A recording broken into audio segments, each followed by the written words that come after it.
Hello, Grow Tall community. This is Skin Tight Flash here with an update to my 2013 Grow Tall journey. Um, um, my goal here is not to do any editing, so I can hurry up and get this done before midnight. Since I said I would have it to you on Monday, I would get it to you on Monday. Had a tremendous change in schedule today. That's why I'm just now getting this video together. By the way, if you hear any sniffling in the upground, that's my wife. She has the sniffles today. But anyway, that's another story. Right now, I do have everything written down, so you're gonna see me looking down from time to time, and that's because again, I don't want to do any editing. So here we go. So how did my first week in February go for growing tall? Well, this is what I have written down here, and I'm just gonna read it like I have it. Okay, it says no HGH cocktail, no raw milk, no organic food, no supplements, no other important stuff that I usually do, um, and which also means no souped up version of the HGH cocktail. None of the other stuff that I put in it to soup it up. Uh, None of that. I didn't do any of that this past week. Now, why? Because of no money. No money. Okay? So, the first week of February, I was just like a lot of other people in those poor countries because of them not getting the nutrition and not getting the proper circumstance that they need. They have no growth. And so that's exactly what I experienced. I know a week is kind of soon to look for growth.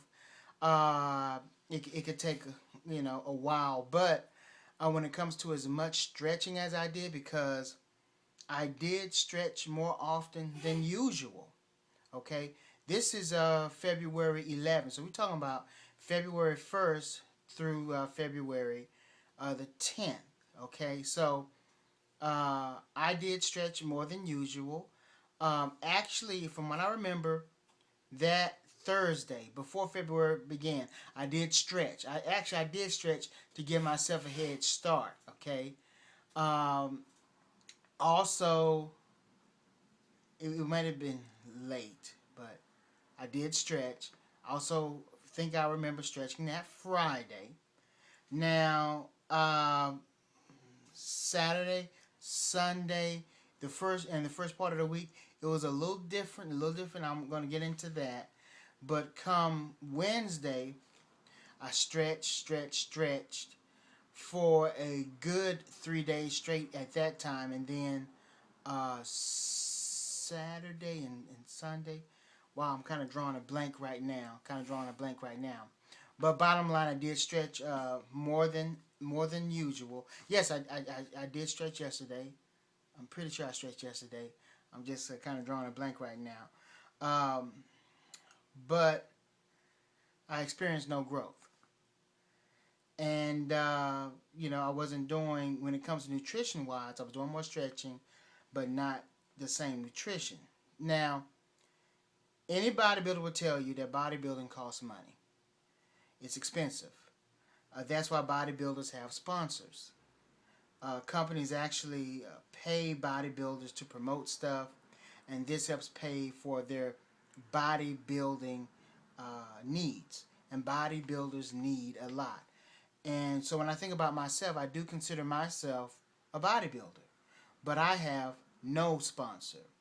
That's why I hardly stretch those past 90 days. Remember my first 90-day journey that I went on? I had a little success those first week or two, and then I said, okay, I'm going to start me a 90-day journey. Well, because of those first 2 weeks, 1 or 2 weeks, I realized what was required. I knew the odds that were against me. I knew that I was going to need a lot. And if you remember, at the beginning of my 90-day journey, I was making plans and doing a budget. I mentioned that before before the new 90-day journey even started, when I remember, or yeah, probably before it even started, I had a video and I said that I'm getting my budget together, getting my time together, and during my budget, I realized that more finance was needed. More finance was needed for me to actually succeed in this, given the odds against me. So that's one of the key reasons. One of the key reasons why I did not stretch a lot during those 90 days. I was actually working on a business venture. Got together with a partner of mine, and unfortunately that did not pan out the way we had hoped. But that's the way the ball bounces, and so I only stretched a few times. And again, I went through all that because I knew it would be more expensive than average. Let me see. Oh yeah, so I spent the first half of last week again working on trying to devise a plan to get more money to do what I need to do. This takes money. It takes money. Okay, it takes money for me because I need it. But after so many days, trying to figure things out, I just said, forget it. Go ahead, man. Just start stretching. Forget it. Just do what you can. So I bought what I could. Conventional stuff. I bought organic milk, but it wasn't raw organic milk. And raw milk is miles ahead of organic milk. Okay, it's miles ahead. And so I got organic milk. I got some conventional meats and conventional vegetables, and that may be good for some other people, but I know what I need, and so those were the results I got, and I was hoping that I would see something by today, and that's why I waited until today to put this video out, because I just wanted to hold it till Monday. Hopefully I would see something, but I didn't see nothing. Here's the bottom line. I can't do what everybody else does. Period. Okay? Others may not need raw milk. Others may not need organic food. Others may not need the expensive supplements I buy. Others may not need an expensive souped up HGH cocktail. They may not need to expend resources on all the things that I need to expend my resources on.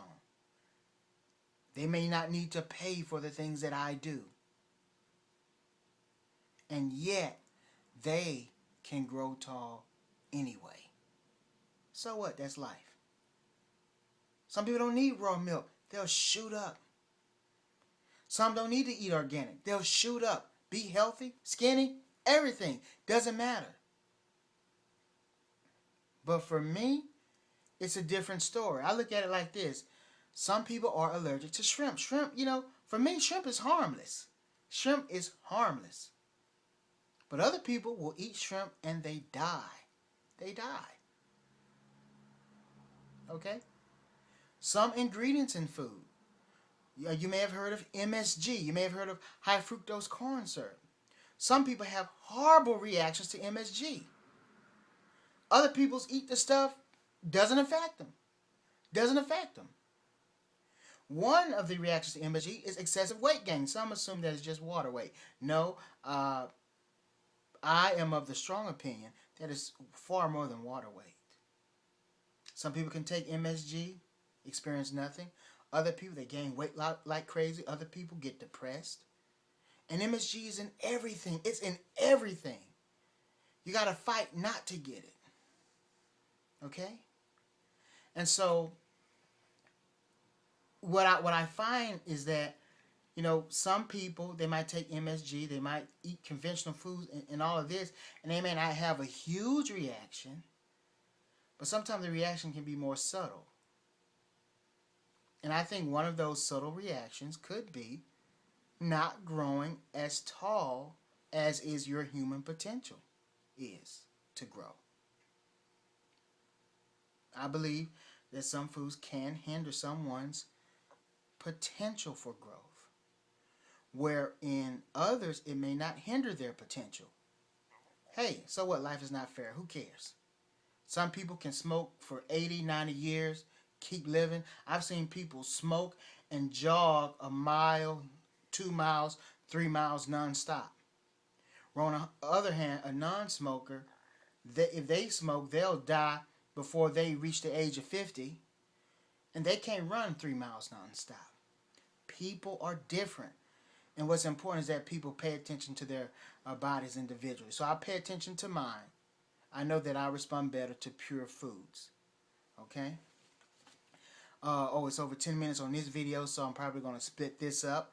There's going to be a part 2 to this video.